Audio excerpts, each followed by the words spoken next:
Welcome to the Alain Elkann interviews, an unprecedented window into the minds of some of the most well-known and respected figures of the last 25 years.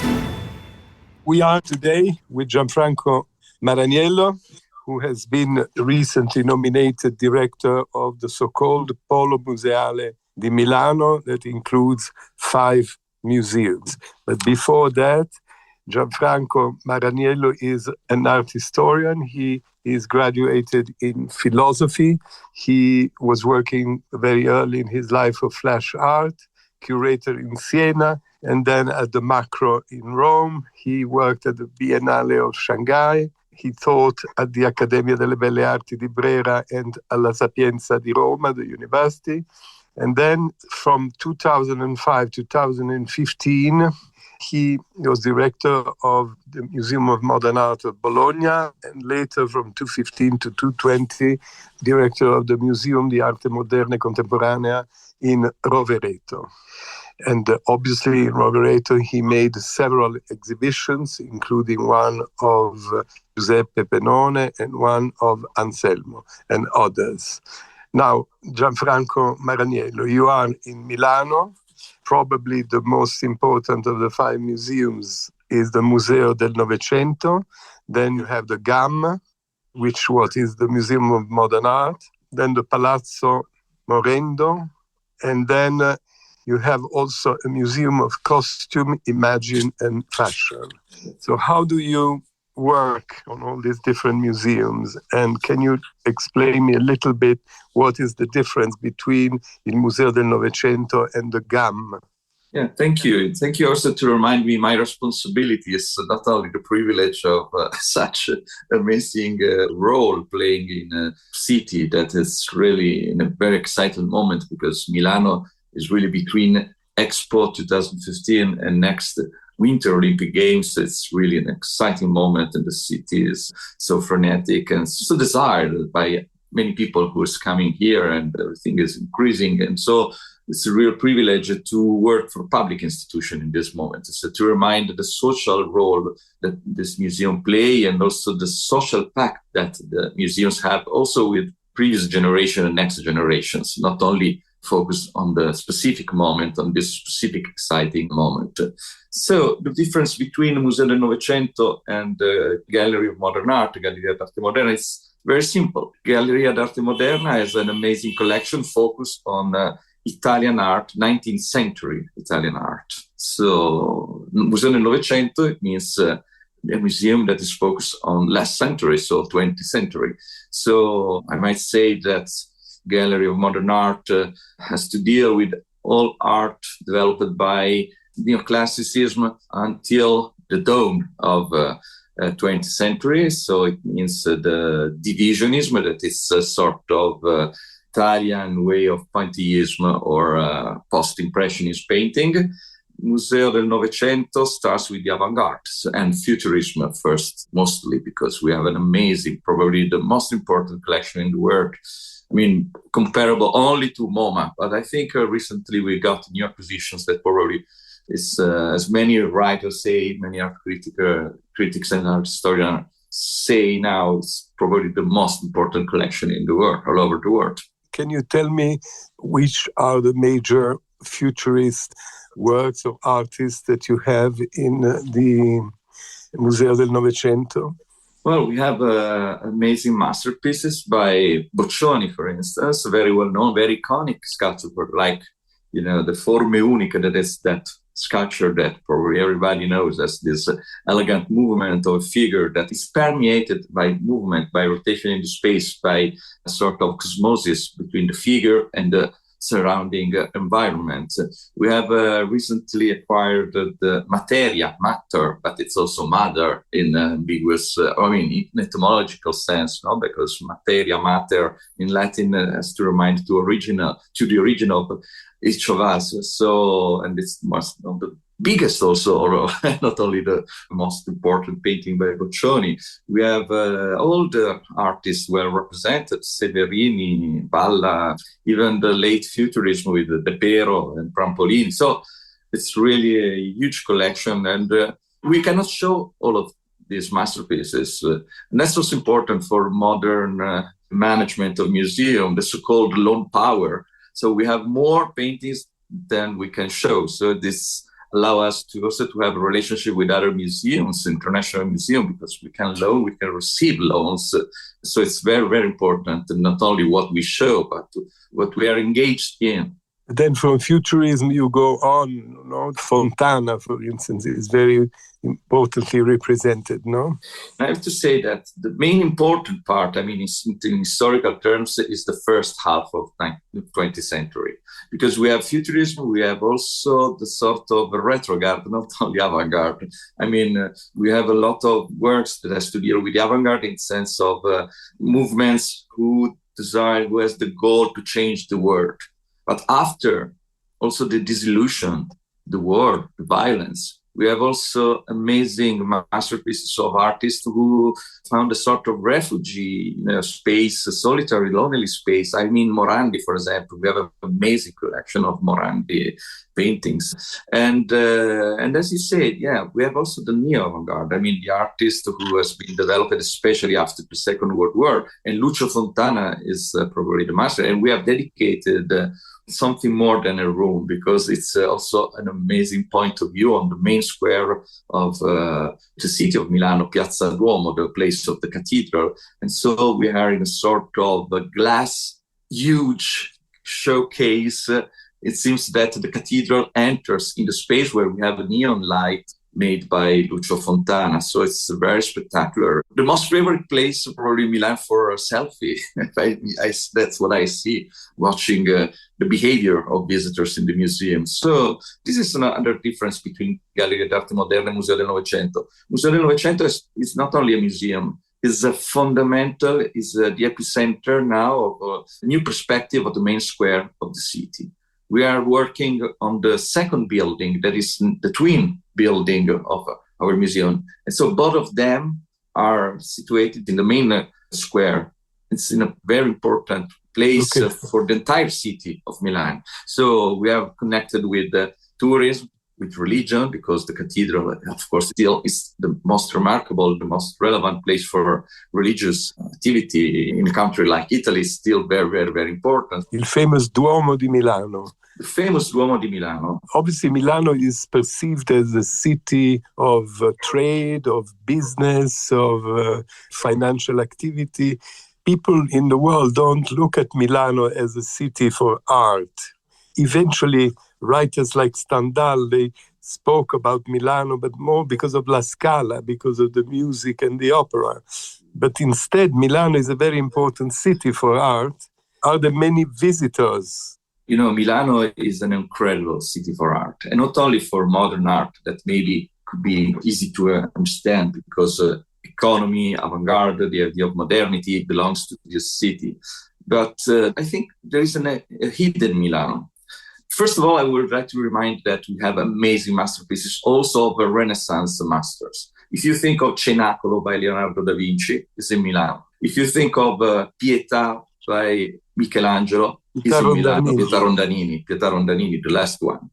I recently read that Mr. Arnaud has bought La Vigna di Leonardo, so this inner and hidden garden that Leonardo da Vinci had in order to work in Milan. It was a sort of way to pay or to allow him to live in Milano. So that's really remarkable in terms of, you see, the master, probably the leading figure of fashion in contemporary art world, choose Milano. We don't know exactly what he's going to do. Researching the traces of genius, European Renaissance, like Leonardo, but looking for a hidden space. So this inner garden, hidden and situated between buildings that people cannot see it walking along the street. They say that Milano is a city you don't see, because inside the palazzos, the buildings, there are very beautiful courtyards in the center of Milano. Part of our goal, of our role, is allow people to understand it, to take out from the secret or the discreet or the modest attitude, the typical of a bourgeois class in the history of this city. And now these private collections or these private properties are moreover even, step by step, they are going to be open to audience. So we are living in a strange, I think also very special moment of being aware of what we have in our city, in our landscape also, because everything is changing. Even the skyline of the city is changing so quickly. I think everybody knows that Milano has been an economical capital of Italy. But if you think the skyline of the city, except after the Second World War, has never changed so much. Not in the last 15 years, so fast. We have all these skyscraper, new way, big attention of actual, energetic crisis, the ecological view, special space dedicated to riders. So everything changes so fast. And so this is a very important moment to connect all this enthusiasm, this energy, also this money that arrived. Yeah, but Milano is better known, even if there are beautiful museums like yours, like Brera, like Paul di Pezzoli, and so on and so forth, l'Ambrosiana. It's known for design and architecture, Milano. And then a question is why in Milano there is the Prada Foundation, but there's not a museum of contemporary art. Because you talk about Museo del Novecento or the GAM, Arte Moderna, but there's not a museum like, for instance, Rovereto, where you have been working for many years. Why in this city of architecture, design, money, fashion, there is not a contemporary art museum? This is a very good question. My idea is that public institutions has to choose what they want to be and also what they can be, and also what it's meaningful or not. As you say, there are new amazing private foundation with amazing activities. You mentioned Prada, that of course it's example, fantastic example, terrific place. But also you think the focus on contemporary art, we have also Hangar Bicocca or the amazing activity, or Trussardi. So you see also Trussardi, Prada, the fashion design has to deal with art, with the development. So it means we have a lot of private energy investing on contemporary art, on events, exhibitions, living artists. So I think that museums in public institutions has a different role. So we have to deal especially with collection, with a sort of heritage, with a sort of public heritage that we have to organize in organic way, in cooperation with all this energy. It's very stupid if we do the same thing, or we challenge also, maybe instead of being part of a system. So what Prada doesn't show is the collection, or only partially. What Hangar Bicocca, that is an amazing hall for contemporary art, but they don't work on collection, so they don't work on permanent collection. They don't work on permanent value. They research, they are very focused on the recent developments of new experiences, on the experimentations. So museums sort of counterbalance and public service to folks to be institutions, not exhibition space, not as a place for ephemeral activities. So it's a different role, but in a very good relationship with this private manager and this private organization. I think this is important because citizens that live or people who visit Milano doesn't care what's private museum, which is public museum. They consider the entire image. And we have to consider that this is what we can offer to people who live or people who comes here to visit the city. So completely different role. So what I mean, what you ask, why don't we have a contemporary art museum like with exhibition spaces I did in my previous career in Martin Rovereto, beautiful museum for temporary show in Bologna as well. We don't need it. We have to play another role. We have good spaces for a temporary show. We have Palazzo Reale that is focused, that is near Museo del Novecento, and it's a public museum. And we have a lot of events. In this moment, if you come to visit now, right now, there is an amazing exhibition by Max Ernst, another focus on photographers like Richard Avedon. We have an exhibition of the complete works, very, very extensive exhibition dedicated to Hieronymus Bosch. So we have that's not very contemporary. Just now. So and are you planning in your museums, in the GAM and Museo del Novecento, to have some shows in the near future? Or Yeah, I'm planning it. Of course, I give you an example that maybe it's also a way to show the reason we choose exhibition. We are planning now to do a big exhibition next spring in two museums. The Museo del Novecento, so the 20th century art, and also Palazzo Morando, that is more focused on fashion, style life of the city. And the exhibition will be dedicated on two sides, will be dedicated to Liberty style. That is our way to, Germans say, Jugendstil, Art Nouveau, Art Deco nearby. Why? Well, because this idea of this new style in architecture, design, fashion, has to deal with our collection. We've discovered an amazing connection between futurism and their influence on British vorticism. So in London, vorticism has influenced the designer of Liberty London, that is still active, a company. And they have amazing story from William Morris to Neville, recently to Fouquet, so amazing fashion designer. But there is a long story that connects futurism and this idea of movement until David Bowie clothes. Also, the design, the patterns they used are everywhere in this city. Milan has a lot of building in Liberty style. So we will use the show also as a sort of spotlight to enlighten sides of the city. So the public museum has a show that starts from the collection. We consider the influence of it, and we see the presence of it in our daily life, and maybe we don't notice. So a museum should be a machine, so a tool to see what we don't see, and it's always with us. So this is the reason we do a show like this that has to deal with modern art, but also with the fashion style. So the disciplines, the main focus of our museums. Talking about avant-garde, if I understand well, the Museo del Novecento, besides the Fontana, Morandi, and other great artists who you own and show, it's perhaps the most important museum of futurism in the world, right? Futurism is more or less contemporary with Cubism, but it has been highly penalized because of his connection with the fascist regime, right? And for a long time, futurism was taken aside from the mainstream. What is the situation of the futurism nowadays? Are these great artists, Severini, Balla, Boccioni, Medardo Rosso, recognized in their importance, or there's still diffidence? I understand your question. It's very, very interesting.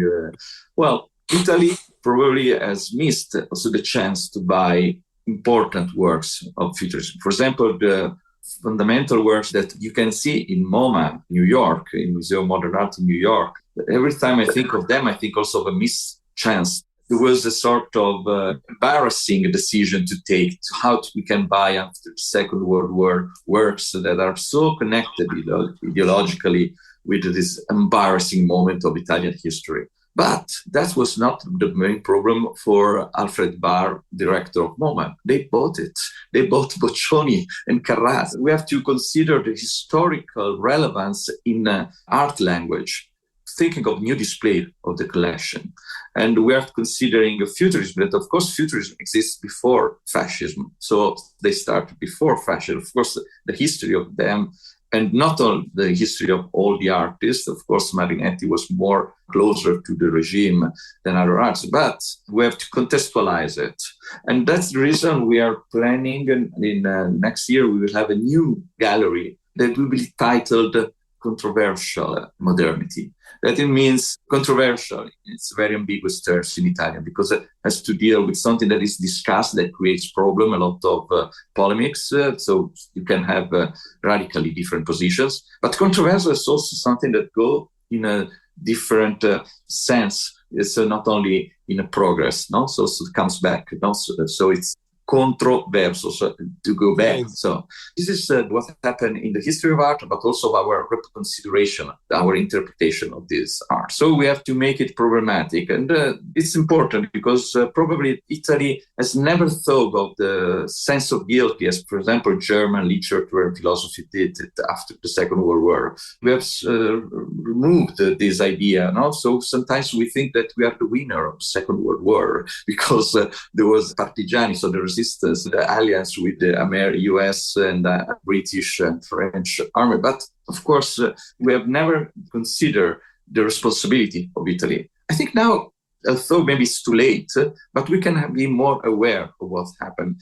I think it's not possible to have a general cancel culture as we have now, that we are removing our history, considering what happens. But we have to be aware of responsibility. And also we have to save some value. For example, the spirit of the avant-garde is also the idea to change the world, to hope in a new society, also a new rights. We have not to consider only the generation of it.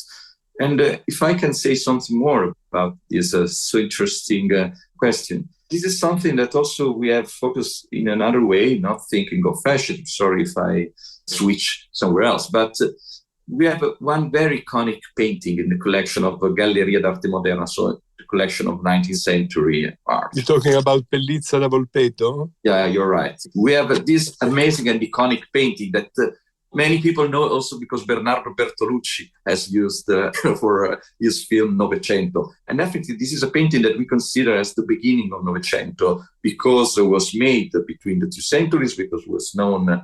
It's entitled Quarto Stato, no? Exactly, il Quarto Stato. And it seems that they're walking, they are going towards the future. And this is a huge painting. It's more than 5 meters on the side. And there is this crowd with this Renaissance perspective, no? Because we have perfect focus on 3 main figures in the center, and all people are joining, and they are going toward the future with optimistic view what the future will be. So we have changed the position of this painting in the most important room of the museum, which is the huge room that was dedicated to the dance. This was the dance hall of this beautiful villa that is the location of Museum of Modern Art. And I have to tell you something. Recently, the famous Italian contemporary artist Maurizio Cattelan have bought again one of his own work, and he has given us as a gift. Why he did it? Because this work, very controversial work, was made with stones, with ruins, with something that he collects after the dramatic bomb that destroyed the contemporary art pavilion, the Museum of Contemporary Art, 29 years ago in Italy. It was a very terrible terrorist act in Milano 29 years ago. And the Museum of Contemporary Art was destroyed. Maurizio Cattelan took the ruins, the stones, he put it in some bags, and he has collected a sort of very provocative ready-made. And all the works of Maurizio Cattelan has to deal with the end of illusion and being hopeless without the spirit of avant-garde. We are in a moment of tragedy, and the failure is the essential subject of his works. So I asked him, why don't we show this work in the museum that was touched by the bomb? Because the pavilion destroyed was the building near the Galleria d'Arte Moderna, so in the same street. So it's a bomb that intended to destroy also a symbol of culture in the city. There was a Museum of Contemporary Art. Yeah, and still there is. It's a pavilion that it's active, but not with the same economic power or energy of the private. But we have this fantastic pavilion made by, designed by Gardella, a very important architect. In this moment, we have this amazing painting by Pellizza da Volpeto, as you said, Il Quarto Stato. And on the other side, we have the end of illusion, of hope. And so we have these two alpha and omega of the 20th century. It's a century that starts with, we are aware of new possibility, new society, but at the same time, it's the century of violence, of terrible wars, of the end. So the end of illusion, that is the late 20th century. But at the same time, we have a ready-made, a work of art that give new values to the ruins of the museum. And there, again, a work of art. So it's a sort of a revenge. It's a sort of the idea that art wins against the violence. Some guardians of the museum, they are very touched by this because in that moment they were in the museum destroyed. So they collect, they scale with their hands at the very beginning, removing the stones to see what's going on, if there is something to save or someone to save. And so this idea that these ruins are again as ruins, but as work of art too, in the same building, in the same museum, in the same street, again in this city, is a very symbolic, very, very powerful symbol for the power of art. People come to Milano, as we said at the beginning, mainly for business or because of there are many fairs in Milano. There's a fashion show, the furniture fair. But how many tourists come to Milano? How many people come to visit museums, churches, compared to other art cities? Well, we have to consider that, of course, we are in a strange period because Milano and Bergamo, that is very close to Milano, has been the center of pandemic. So COVID has touched this region in a way and before the rest of the world. I mean, all the world was looking. And so we have had the longer lockdown, I think, in Europe for sure, but probably all over the world. And so the city was not, for 2 years, and this situation stopped an amazing increase. But recently, in the last 6 months, we have results of visitors even superior to the period before COVID. And we are talking about millions of visitors. That's surprising for us. So we are considered now, Milan has never been a touristic city. Now it's very, very desired and we have millions of visitors. This is surprising. And you see everywhere, we have new hotels, a new place for incomings. I cannot say the right number because there is these waves of this strange situation, but we're talking of millions. It seems that it's becoming the first tourist city in Italy. And if you think of, I don't know if it's true, I cannot imagine that it's more than Rome. But I have to tell you something, for me, when I heard this story, it's really touched me a lot. Of course, we have tourists for pleasure, for culture, but we have also a lot of people who come to Milano not only for business, but maybe for a more sad situation, like the hospital. When you have a place where there is an important welfare, the best hospitals probably for many cases, many people come here also for longer periods. And we're talking about many people. Or students. We have 100,000 students coming from other cities. So it means that we have to consider museums and all is connected with welfare, not only in terms of the solidarity of tourism, economy, art and culture. We are in a broader situation that we have to consider many social aspects. So this is really a city that is changing a lot. But I don't want to be too enthusiastic, as though I am, because I have to consider there is also a big risk. Which is the risk? The risk is this city, for example, is knowing and never seen before increasing of costs. For example, for younger people buying a house in Milano, not only buying or living in Milano in a rent, is starting to be very expensive compared to the past. This is very dangerous because we might lose a generation. And we might lose also the real life, not only a special place for people who are rich enough to live here. So we risk to have a not sincere life. I live in Milan. I'm very happy to be here in a place that there are a lot of fast changes also in demographic terms. We have the Chinese quarter, or the Eritrean quarter, it's all around in Porta Venezia. I'm very happy to live here. I like to walk along the street and to see the real life of people, not only the streets arranged in the four. There are many foreigners living in Milano. There are many people who come from other countries. Yeah. I think this is very new for Italy. We have to consider it. Because Italy, very recently, we have this demographic change. France or UK now was very used to this contamination, also to social exchanges, also to political inclusive terms. We are discovering this. And I have to tell you something. I think for social matters like this, but also for contemporary art, we have amazing cultural mediators that are children. Children are our best cultural mediator because they don't see the problem that old people like us see. They live their life. The importance of having, children coming from different countries, speaking several languages in schools. Through them, parents are interested in the social life.